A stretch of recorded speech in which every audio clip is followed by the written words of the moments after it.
Now we begin the insight session for the renewable energy theme. I request the following speakers to come up on stage. Mr. Monish Ahuja from Punjab Renewable Energy, Mr. Nipun from GPS Renewables, Mr. Suhas Bakshi from Biofuel Circle, Mr. Nikhil Nahar from Solar Square, Ms. Radhika from Freya Energy, and Mr. Nitish Sairam from Illumni.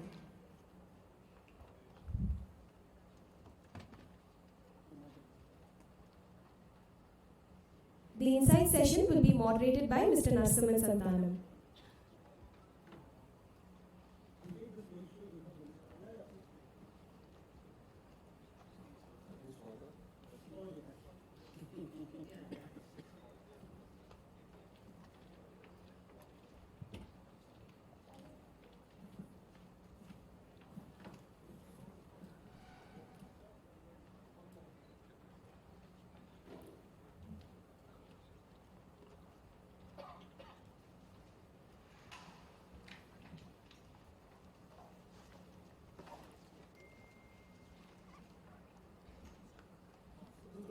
We could find out. I want to keep this short because but part of the expense of you guys chance to do something.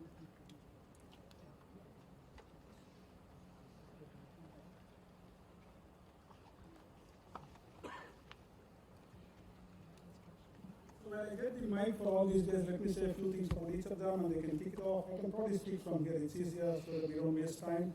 So we have, let me see, right from the left. Monish, should I call you to a friend? Were you here when I called people? I would be on the stage. So oh, okay, don't worry. Yeah, okay. Monish is a legend. That's pretty much all I can say. He is, many of you in the biomass industry know him, but those of you outside that they don't, he pretty much organized the biomass supply chain sector. Most of my work has been in that area last 12, 13 years. It was a mess when it started. It's still a mess. But a smaller mess than what it was thanks to Monish. He's from Punjab Renewable Energy. Then we have Biofuel Circle. I'll briefly tell you, Suhas again has a lot of background in in the industrial sector, which is why I asked him to be here. Even though the startup is fairly early stage, he carries with him a lot of experience. Then we have Nitish, you already saw him. He has done some excellent work. Again, a young chap, but the reason he's here is he's running a startup and he's running a very profitable startup. So that's for guys who want to invest in a very profitable company. Then we have Radhika. Radhika, thank you very much for coming on at short notice. So Freya Energy again is one of the more established startups. She'll tell you a bit more about it, but basically they have been in the distributed solar area. And we have from Solar Square, Nikhil Nahar. So Nikhil, again, thanks for short notice. I know Neeraj was busy a bit. So Solar Square and Flare, they do similar things. And in fact, when Radhika was speaking to me, she asked me, look, Nancy, you told me that Solar Square is going to be here. They do something similar. Aren't we going to, why do you want us? We do the same things. So I asked her, okay, you do the same things, but have you guys spoken from the same stage? She said, no. So come down, you'll see the difference for yourself. So there anybody else, Illumni, Fair Energy, Solar, GPS, yeah. So GPS represented by Nipun. So GPS again, for those guys in the energy sector, GPS is a very well-known name. These guys were one of the first, was it 2013, 14 when you guys started? 12, yeah, 12. And they have grown really. Biomass, or rather organic waste to biogas is a very, very tricky segment. A very tricky segment, guys. Those of you who have done anything in waste to energy will know that a very dicey segment. They have done a very big job. Well, for all the hard work, they have got really well funded now. They are scaling. That's why they are here. Okay, good. I finally got something to help you. Is there a mic as well?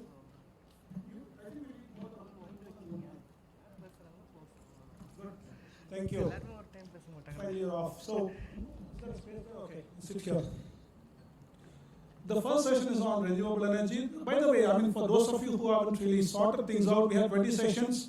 Hopefully, we'll get through all 20 sessions before it's 9:30 tomorrow night. But the idea is we have 10 themes, 10 decarbonization themes. Around each we have two kinds of sessions. One is a panel discussion, this is the first, where we get slightly more established startups. I know that's kind of an oxymoron, but startup is a startup always, but these are guys who have done something, they have been successful, they have been funded, at least some of them, but more importantly, they have seen things earlier. So I want them to share some insights over the next let's say about 20-25 minutes. I'll try to make it as short as possible.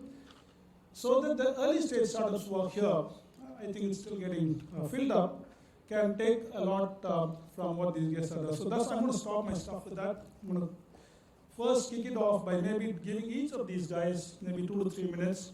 I would request you, some of the other moderators also asked, how should we do this? Is there a specific theme around for each of these, specific topic around each theme? I said, look, I've given them some general guidelines, but maybe I thought I will try something. If they think it's useful, they can follow. I would like you guys to spend more than anything else, maybe 2 to 3 minutes introducing yourself, but perhaps with the following in mind: your product or solution, your target market, and the pain point that you're solving. Does that make sense? So why don't we start from here? It's easier. Suhas? So I got lucky, probably I got the mic first. Thank you very much. My name is Suhas Bakshi. I am co-founder and CEO of a company called Biofuel Circle. We've set up a digital platform for biomass and biofuels. We've been in operation for a little more than a year and a half. Are fundamentally operating in Maharashtra, Gujarat, starting our operations in Tamil Nadu and Punjab now.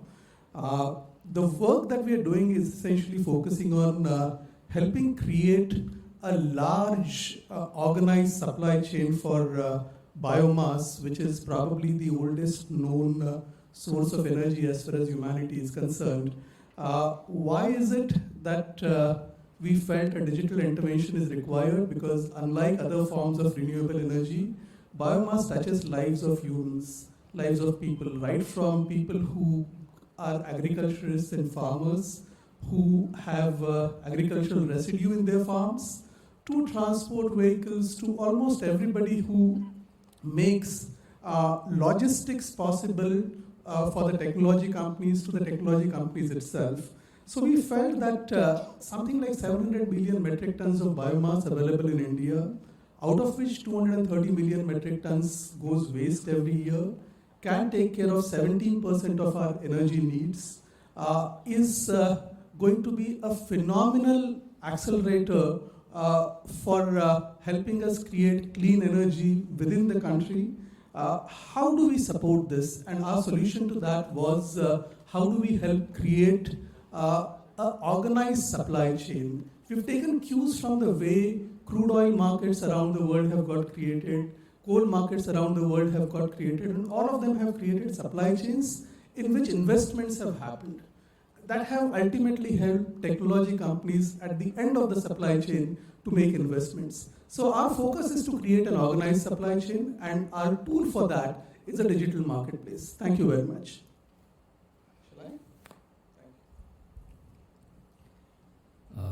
Hi, this is Nitish. We are Illumini, and we are an engineering service provider. Started off in the year 2015, and the target market that we primarily work in are the US markets. We are recently trying to find ways to get ourselves into Australian and Canadian markets as well. And the problem is to scale up solar, to get it to the 10-12% market share where it is in India, and about 8-9-10% of the installed capacity it is in the US. It requires different people coming from different areas of expertise, funding, financing, operations, and we are providing engineering expertise to help that entire ecosystem. So we started off with a team of 5. Today we have offices in Chennai, Pune, and Texas.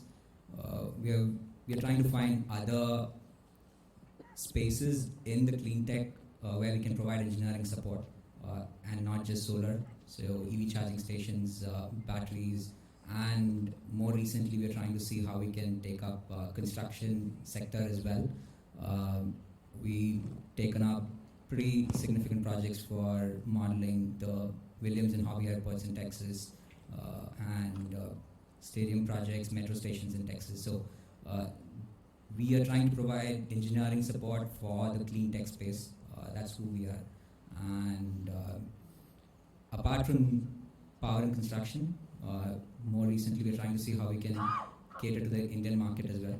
And that's where Lego, the last mile connectivity for metro stations, and you would have seen the green autos around Chennai, and that's us.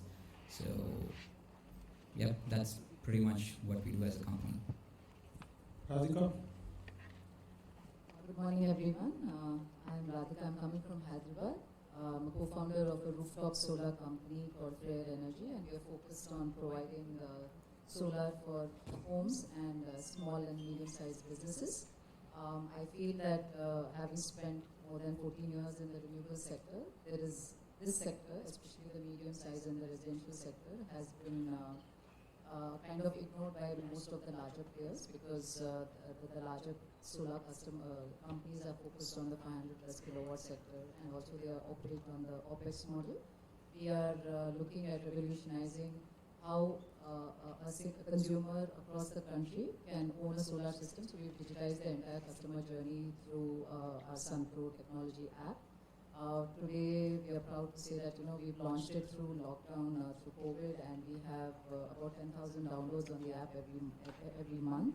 So that is the kind of interest that has been generated from the residential and the small business sector. I think we are the only company who digitized the customer journey. It is as simple as how it is like your Swiggy app or an Amazon app, where you're looking at what are my options.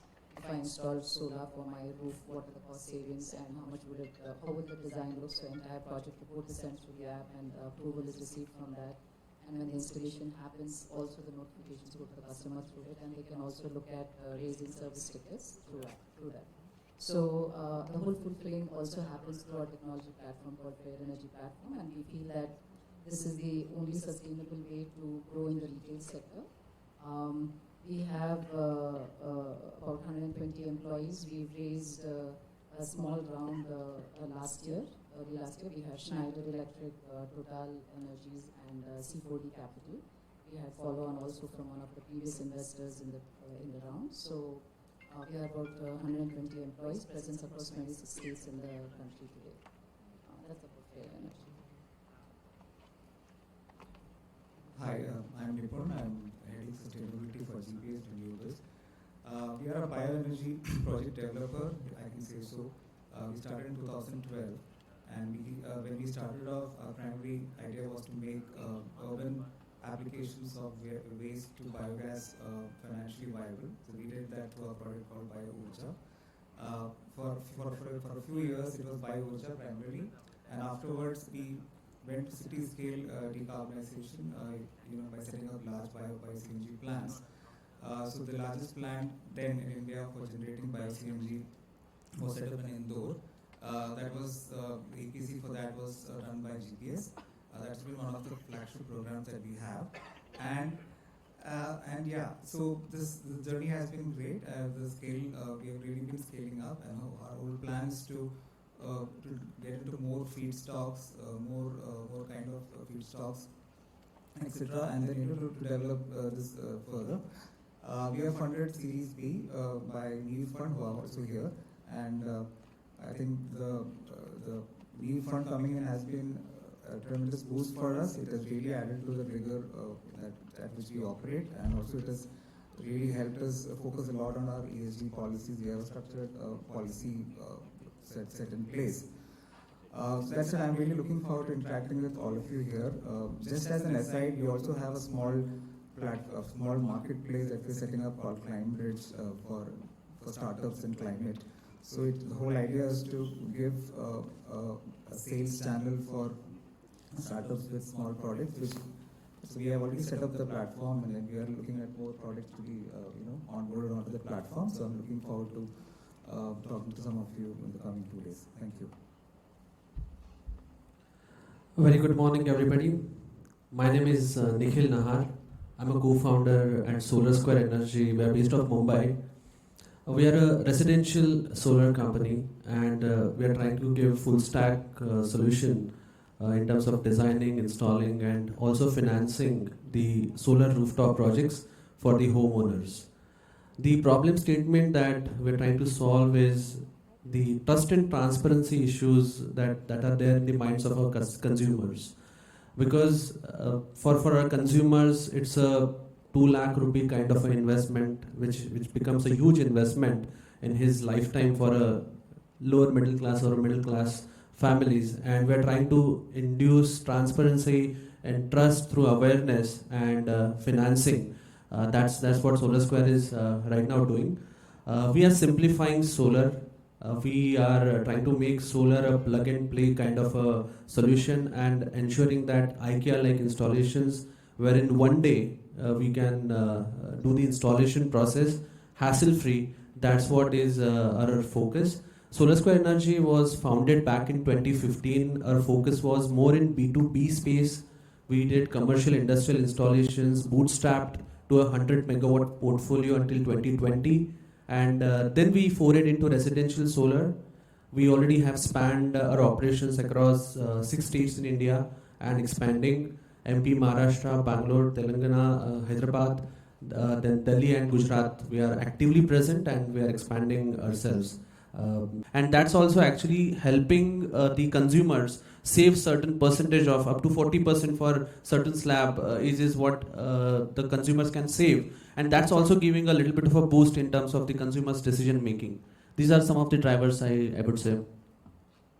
Perfect. So, I mean, one of the things that comes up from what Radhika said was the digital stack that probably is making a big difference, at least on customer acquisition. Very good. I'm going to throw a couple of questions. This is going to be more focused on the topic you guys have. One is to Nipun, more on the challenges part. You see, for bio-CNG to reach anywhere near what the government wants, and I think we are pathetically below that. Whatever the SATAT scheme said, I know that we are orders of magnitude lower than that. We are. One of the key I see is the cellulosic-based biogas generation, which means essentially whatever Monish is generating or whatever Suhas is generating, all that agro waste, using it. What is the status right now? I keep hearing, especially bamboo grass, elephant grass, oh, well, I know I'm generating biogas, but I haven't seen any large operation. Are you guys doing something about it? Can we expect a breakthrough sometime soon? Because that pretty much scales the whole thing. You see, getting food waste 100 tons a day is tough, right? It's a logistics nightmare. But getting 100 tons of biomass is not tough agro waste. Guys like Monish are already doing it. But you can't generate biogas from that, at least until recently. Have you guys broken through that? Is that anywhere near commercialization, cellulosic, biogas, and of course, bio-CNG? Yeah, so one of the key issues, as you rightly pointed out, is the aggregation itself, the aggregation part itself, which is partly addressed by agencies like Biofuel Circle and Pressville. But with, amongst the set of feedstocks available, as you rightly pointed out, some of them are lignocellulosic in nature. So we are not broken through a lot, but then we are working with Agarkar Research Center in Pune, trying to figure out biological pre-treatment approaches, etc. But no major breakthroughs. We are also trying to do certain things with Napier grass, which is more easy, we feel. Our whole idea is that over the next 6 to 7 months, we'll have a more comprehensive view of various feedstocks and how to pre-treat them. This will require field trials, growing crops, and then, doing lab trials for the biomethanation potential, all of that. So our partners we have a research partner in Agarkar. We also have industrial partners. We have a couple of partners in Germany who already have systems in place for pre-treating some of the other. But all these pre-treatment stuff, you see, we wrote as EAI sometime in 2011, the first report in India for sure on cellulosic ethanol. At that time, we boldly claimed by 2015 this will be mainstream. We are sitting 2022, 10 years after we wrote, and 7 years after we proclaimed it will be there. It's still not there anywhere in the world. Cellulosic, even anywhere in the world, cellulosic ethanol is not mainstream. So, the pre-treatment is pretty much similar, whether it is for ethanol or whether it is for you guys, the process. I'm just wondering, you gave me the answer. I know it's tough. I'm not expecting a precise answer from you, but it looks like it's not tomorrow. It's going to take some time. Okay. Quick question to Suhas. Narsi, can I come in here? Yeah, please go ahead. Please go ahead. Sorry for. So, On the compressed biogas side, you have to look at 4 elements for the scale. And today we have scaled plants operating.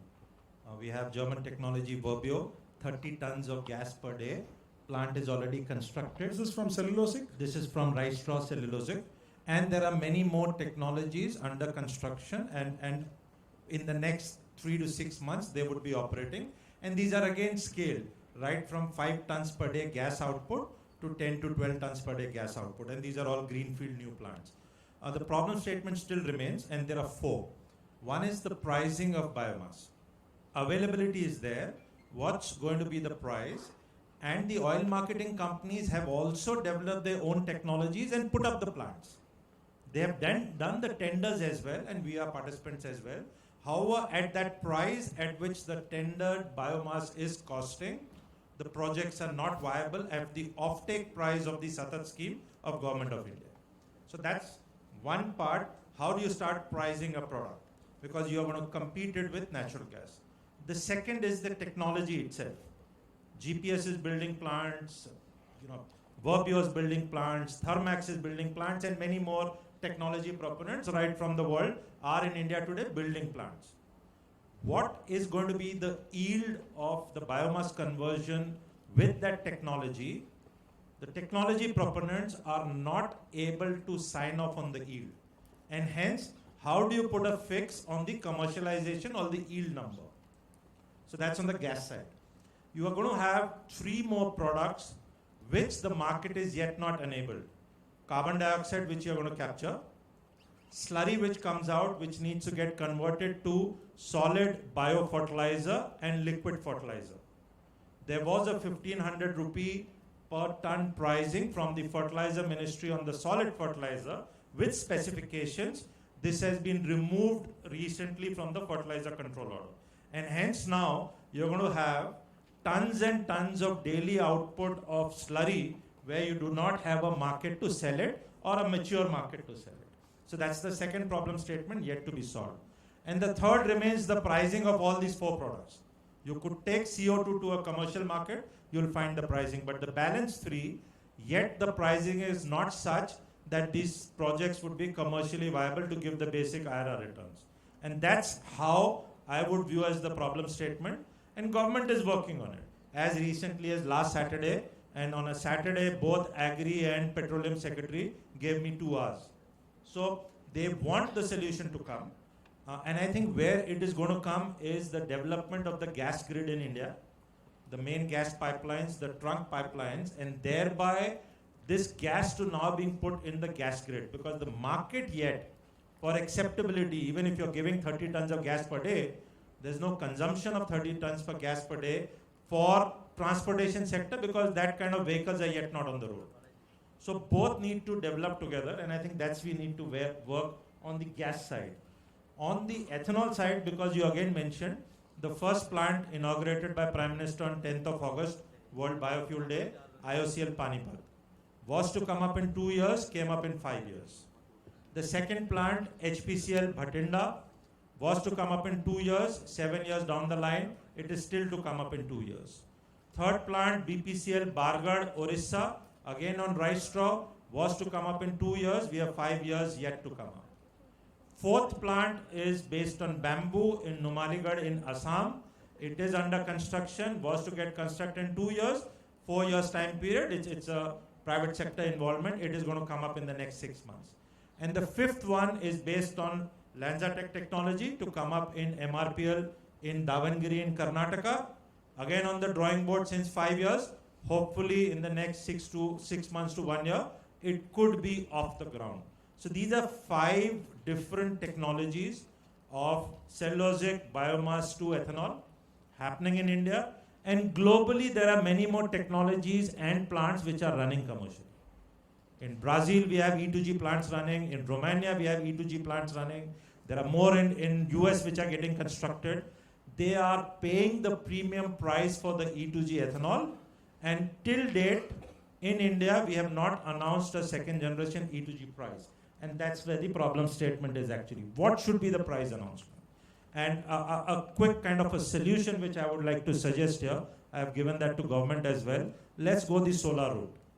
let us tender, because we need to do millions of tons or billions of liters of these products. So let us say 10% of the capacity that we want to do as a country, because we have an energy roadmap. Let us tender it out and let us get the global players, global capital, global technology to come in India and set it up.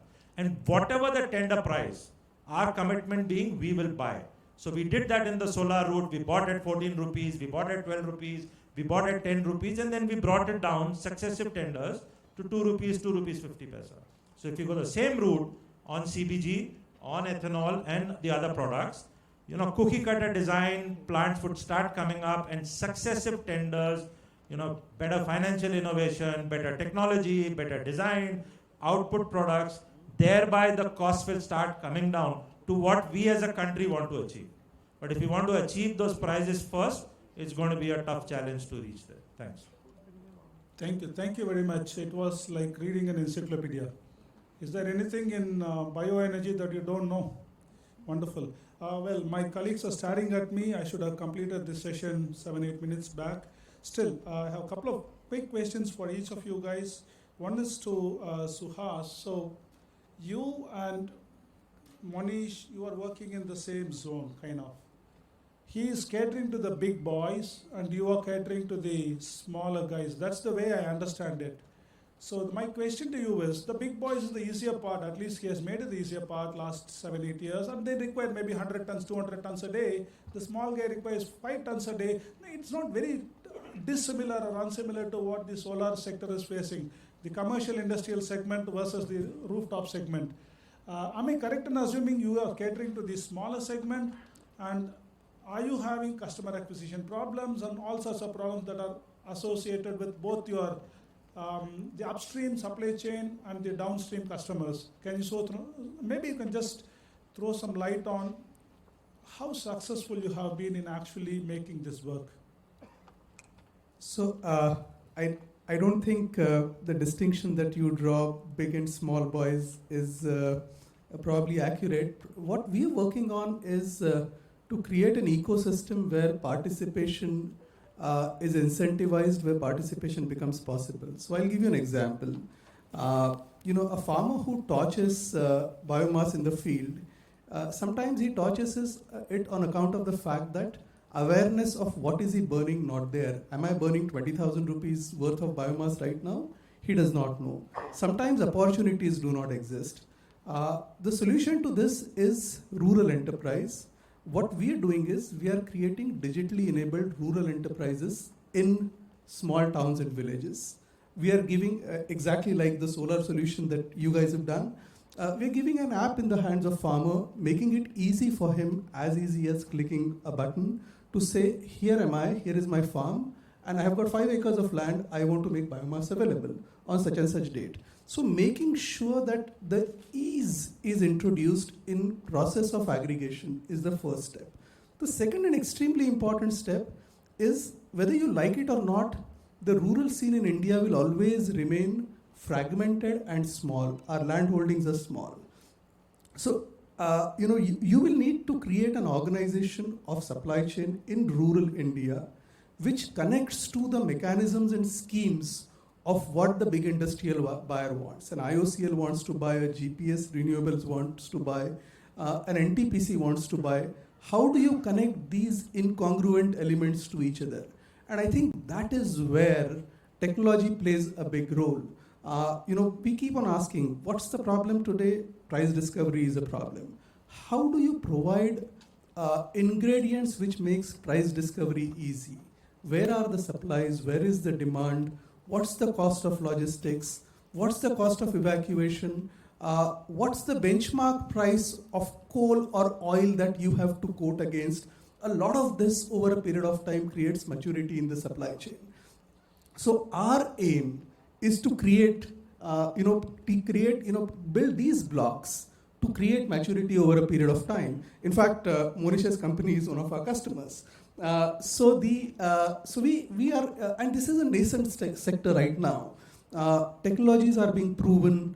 IRRs are being set up. In fact, my own personal driver to get into this was, I'm on the board of one of the bioenergy technology companies, and every time you keep on hearing from the sales teams, none of these projects actually get funded because the financial institutions say, tell me, will I get biomass for 300 days in a year? And if I'm going to get biomass for 300 days in a year, at what price will I get it over the next 10 years period? If you have taken some assumptions in your project plan, how do you prove that some of these assumptions are reliable? Now, that requires a reliable and dependable supply chain. And almost everybody who is connected to biomass who's sitting here, whether it is Nipun or whether it is Monish or whether it is myself, we are playing our part in creating that stability and reliability in the supply chain. And I would say 2015 from your side was a very, very aggressive forecast. But that time is not very far. There is a stronger resonance to need for biomass as a fuel alternative. Technologies are at several stages, end-use technologies are at several stages. But one needs to look at, in every sector, what is mature technology and what is upcoming technology. I think solid densified biomass for power generation and steam generation is a mature technology. It's important that we feed into it and allow time for other emerging technologies to catch up. Create an ecosystem in the meanwhile, create a supply chain in the meanwhile, which is going to be end-use agnostic. What do you use biomass for? Power generation, fuel generation, etc. I think that doesn't become a reason to worry about. So I would say this is a sector that all of us should be focused on and create an organization of supply chain. Thank you. Wonderful. Last question, very quick question, Nitish. I'll be very happy if you can finish it fast. You have been a very successful founder. You have been very profitable, Nitish Sairam. Can you take a minute? I request not more than a minute. Dangerously running late. What would your suggestion be to early stage startups? You guys started in 2014 or sometime, extremely profitable. Sure, your business model is very different. Can you take a minute? What would your suggestions be to early stage startups? Very different question. I would say learning to ride the wave, very similar to surfing. That's key to any early stage startups. Since you mentioned the word early stage startups, I think particular to that audience, I think learning to ride the wave. And I'll give a couple of examples as to what I mean by that. So trying to understand competitor saturation, I think is super important in riding the wave. And I'll tell you what I mean by that. So Illumina was early into the space, and we had dominance, so it was easy for us to capture a big segment of the market and become one of the largest. But the same space, there are companies that are coming up more recently, like a year-old, 2-year-old companies. They're going to struggle, not because there isn't a market, it's because there are competitors have saturated to a point where it becomes difficult for newer companies to come. And again, it's dependent on different markets, different industries, what are your geographies, are you operating in the same geography as your competitor and things of that nature. And I'll give you another example as to how do you, I did give a suggestion, but how do you do it? So you wait till a time frame, any particular market you try and get into. When you understand what the competitors are doing, it tells you a lot more about the market. And you get into it when either the competitors are too big and there is a need for, again, second round of disruption to happen. And that's what we did with Lego. So all of you have heard of the company Blue Smart based out of Noida. And Lego is very similar to it, but it's three-wheelers, last mile connectivity. Now, the reason Blue Smart was successful is not because there is Uber and Uber Ola still big out there, but the market saturation happened, or competitor saturation more particularly happened to a point where they were too big. They were focusing on expanding and not focusing on primary fundamental customer problems, which were surcharges. It can be ride cancellations is one more big thing. So how a new company coming in can capitalize on this, and that's the primary reason why I think Blue Smart is successful, and very similarly why Lego has been going successful in the market for the last month or so. So learning to ride waves, basing yourself on competitor saturation, I think we have learned to do it in 2 different companies in 2 different time frames, and I think that's something I would suggest to any early stage startup. Fantastic. Thank you very much. Thank you very much, all you guys. It's been wonderful. First session, we started seriously late. It's still seriously late, but it was very good. I think 6 different people, each having done something really good in renewable energy. I thank all of you for being here. This brings the first session to the close. Each of you guys, if we can just stand for the photograph for just a moment, a group photograph. The rest will be taken care of. Thank you. Thank you, guys.